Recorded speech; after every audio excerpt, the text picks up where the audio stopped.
Hingalganj electric power হাউসের অধীনে কর্মরত শ্রমিকদের বিক্ষোভ। উত্তর চব্বিশ পরগনার বসিরহাট মহকুমার হিঙ্গলগঞ্জের ইলেকট্রিক পাওয়ার হাউসে কর্মরত শ্রমিকদের বিক্ষোভ। এই পাওয়ার হাউসের অধীনে 25 থেকে 30 জন শ্রমিক দীর্ঘ 3-4 মাস ধরে কোনো বেতন না পাওয়ায় আজ তারা হাতে প্ল্যাকার্ড নিয়ে বিদ্যুৎ পরিষেবা সচল রেখে হিঙ্গলগঞ্জ পাওয়ার হাউসের সামনে বিক্ষোভ করেন। মূলত এই সব শ্রমিকরা বিজি এন্টারপ্রাইজের অধীনে কাজ করে। এই শ্রমিকরা Hasnabad to Hingalganj 33 KV 11 KV লাইনে কাজ করে। এদিন তারা Hingalganj feeder, Khulna feeder, Bailani feeder, Kalibari feeder, Shamshernagar feeder, Hemnagar feeder ও 33 কেবি ফিটার সচল রেখে বিক্ষোভ করে। লাইন বন্ধ হয়ে গেলে বা ব্রেকডাউন হলে কর্মীদের কাজে যাবে না ও কাউকে কাজ করতে দেবে না যতক্ষণ না তারা বেতন পাচ্ছে। কর্মবিরতি চলবে। তার মধ্যে আজ সকাল থেকে হিঙ্গলগঞ্জ, খুলনা, বাইলানির সমস্ত ফিটারগুলো বন্ধ হয়ে গেছে, যার জন্য সমস্যায় পড়েছে সাধারণ মানুষজন। বাড়িতে আসছে না পানীয় জল পাইপলাইনের।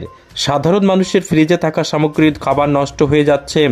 সমস্যায় পড়েছে বিভিন্ন দোকানদারেরাও।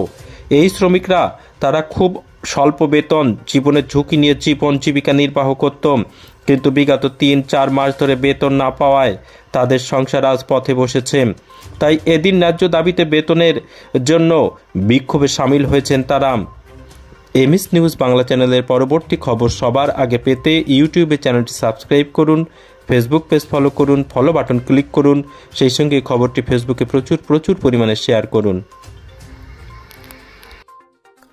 হিঙ্গলগঞ্জ থেকে প্রতিনিধি প্রদীপ সরকারের রিপোর্ট, এমএস নিউজ বাংলা।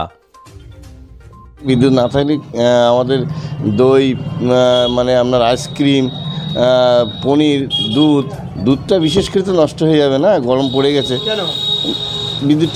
বিদ্যুৎ না থাকলে তো হয়ে যাবে না। আমি চাইছি যে বিদ্যুৎটা যেন বন্ধ না হয়। 23 সালের ডিসেম্বর মাস থেকে আজকে মার্চের 13 তারিখ, এই দীর্ঘ 3 মাস থেকে 3.5 মাস আমরা বেতন পাইনি। তার জন্য আমরা কর্মবিরতি করছি। আমরা চাই না, আমরা ফিটার বন্ধ করিনি, লাইনগুলো ব্রেকডাউন হয়ে গেছে। আমরা চাইছি না যে লাইন বন্ধ করে আমরা কর্মবিরতি করি। আমরা লাইন সচল রেখেই কর্মবিরতি করব। আমাদের বেতন পরিশোধ হলেই আমরা লাইন সচল করে দেবো।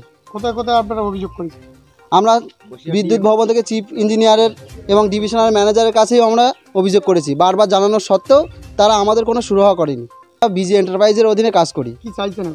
আমরা চাইছি আমাদের 3 মাসের বেতন একসঙ্গে দিতে হবে এবং পিএফ, ইএসআই সহ ওটির টাকা আমাদের বকে আছে, সে টাকাগুলো আমাদের পরিশোধ করতে হবে। যদি না দিলে আমাদের এই কর্মবিরতি চলবে দেওয়ার জন্য। এর জন্য নিশ্চয়ই ওদের পেমেন্টটা ক্লিয়ার করা উচিত, যাতে আমরাও সুবিধা পাই। কি অসুবিধা হচ্ছে? আমার মালপত্র প্রচণ্ড নষ্ট হচ্ছে। ঠিক, আইসক্রিমে ফ্রিজ রাখি, আইসক্রিম বিক্রি করি, আইসক্রিম নষ্ট হচ্ছে। দই, লস্যি। কোথায় এটা? এটা নেবুখালিতে।